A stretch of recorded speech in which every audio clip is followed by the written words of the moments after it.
शुद्धतेची खात्री आणि परंपरेचा विश्वास घेऊन आले आहेत कैलास आडगावकर ज्वेलर्स। आकर्षक डिझाईन्स, उत्कृष्ट कारागिरी, लग्न, सण उत्सव आणि अविस्मरणीय क्षणांसाठी कैलास आडगावकर ज्वेलर्स, जिथे सौंदर्याला मिळतो विश्वास। नाशिक त्र्यंबकेश्वर येथे पुढील वर्षी होणाऱ्या कुंभमेळ्यानिमित्त जिल्ह्यात विविध विकास कामे सुरू आहेत। ही सर्व कामे पुढील वर्षी मार्च पूर्वी पूर्णत्वास येतील असा विश्वास जलसंपदा तथा कुंभमेळा मंत्री गिरीश महाजन यांनी आज येथे व्यक्त केला। महाराष्ट्र राज्याच्या 67व्या स्थापना दिनानिमित्त ध्वजवंदन समारंभ आज सकाळी पोलीस कवायत मैदानावर आयोजित करण्यात आला होता। यावेळी ते बोलत होते। यावेळी विभागीय आयुक्त डॉक्टर प्रवीण गेडाम, नाशिक परिक्षेत्राचे विशेष पोलीस महानिरीक्षक दत्तात्रय कराळे, पोलीस आयुक्त संदीप कनिक, जिल्हाधिकारी आयुष प्रसाद, जिल्हा परिषदेचे मुख्य कार्यकारी अधिकारी ओंकार पवार, पोलीस अधीक्षक बाळासाहेब पाटील, उपविभागीय अधिकारी तथा सहाय्यक जिल्हाधिकारी अर्पिता ठुबे, नाशिक डॉक्टर पवन दत्ता इगतपुरी, उपवन संरक्षक सिद्धेश सावर्डेकर, राकेश सेपट आदी उपस्थित होते। यावेळी मान्यवरांच्या हस्ते विविध पारितोषिकांचे वितरण करण्यात आले। वाहतूक शाखेच्या सहाय्यक पोलीस आयुक्त अद्वैता शिंदे यांच्या नेतृत्वाखाली पोलीस दलाच्या तुकडीने संचालन केले। यावेळी विविध दलाच्या पथकांनी संचलनात सहभाग घेतला। आपण भाषातून बोललात की उन्हाचं संकट आहे, इतर पण संकट आहे, त्याचं आव्हानांना सामोरं होत आहे। सर्वप्रथम महाराष्ट्र दिनाच्या सर्वांना मनापासून शुभेच्छा देतो। त्याबरोबर आज जागतिक कामगार दिवसही आहे, बौद्ध पौर्णिमाही आहे, म्हणून सर्वांना मनापासून या ठिकाणी शुभेच्छा देतो। तापमान ते दिवसेंदिवस खूप वाढतंय, म्हणजे त्यांनी तर आता उच्चांकच गाठलेला आहे।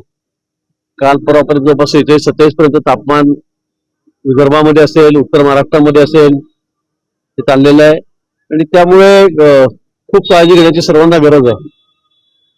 हे तापमान जवळपास 49 पर्यंत जाईल की काय अशी भीती हवामान खात्याने या ठिकाणी दर्शवलेली आहे। ला निनोच्या माध्यमातून पाऊसही यावर्षी कमी पडणार आहे आणि म्हणून त्या बाबतीत आपल्याला खबरदारी घ्यावी लागणार आहे।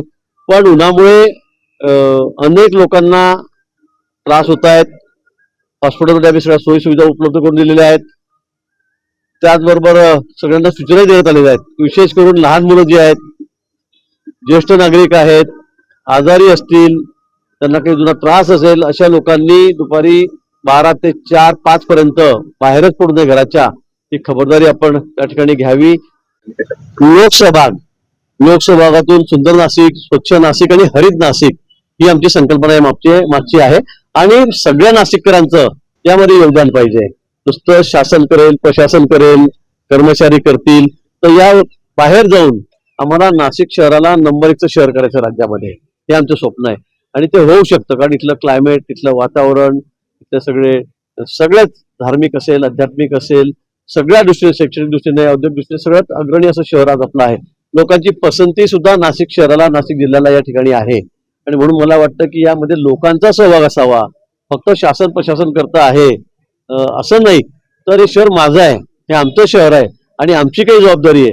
म्हणून आम्ही या संदर्भामध्ये एक नवीन योजना आखलेली आहे आणि त्यातून जे सगळे समाजसेवक आहेत त्यांना एकत्रित केलेलं आहे।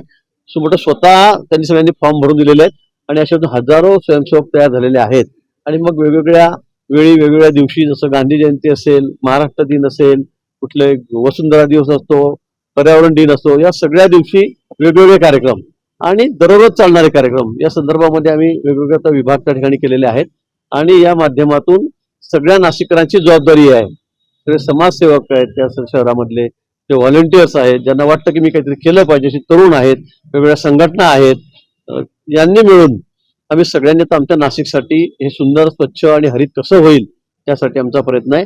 आता मी येत्या पावसाळ्यापर्यंत खूप मोठ्या संख्येमध्ये, मग तुम्हाला आश्चर्य वाटेल एवढ्या मोठ्या संख्येमध्ये महापालिकेच्या माध्यमातून, विविध सगळ्या इंडस्ट्रीज आहेत, CSRच्या माध्यमातून, या ठिकाणी उद्योजक आहेत, त्यांच्या माध्यमातून मोठी झाडं आम्ही या ठिकाणी लावतो। यावेळी खासदार डॉक्टर शोभा बच्छाव, महापौर हिमगौरी आडके आहेर, अप्पर जिल्हाधिकारी हेमांगी पाटील, निवासी उपजिल्हाधिकारी रोहित कुमार राजपूत, उपजिल्हाधिकारी रवींद्र भारदे, शुभांगी भारदे, कुंदन हिरे, अभिजित नाईक, तहसीलदार पंकज पवार, अमोल निकम, प्रदीप वरपे यांच्यासह स्वातंत्र्य सैनिक, लोकप्रतिनिधी, नागरिक, विद्यार्थी, विविध विभागांचे अधिकारी आणि कर्मचारी मोठ्या संख्येने उपस्थित होते।